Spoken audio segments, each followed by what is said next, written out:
मुंबई में मीडिया से बातचीत के दौरान गृह राज्य मंत्री योगेश कदम ने ठाकरे गुट और कांग्रेस के संभावित गठबंधन पर अपनी प्रतिक्रिया दी।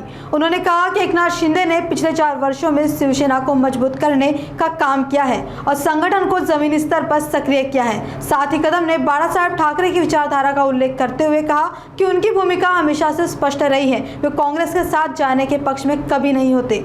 पद्धतीने मागील 4 वर्षांमध्ये शिवसेना बळकट केलेली आहे।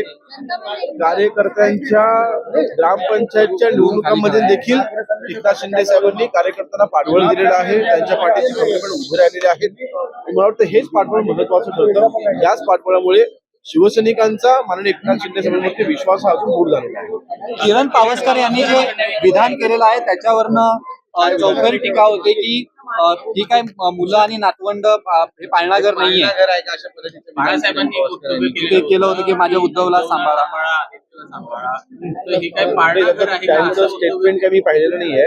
वंदनीय बाळासाहेबांनी त्यावेळेस जो काही आदेश दिला होता, अर्थातच विचार आपण हा केला पाहिजे की आज जर का वंदनीय बाळासाहेब हयात असते, आज जर का बाळासाहेब असते तर उद्धवजी काँग्रेस सोबत उभे असते का?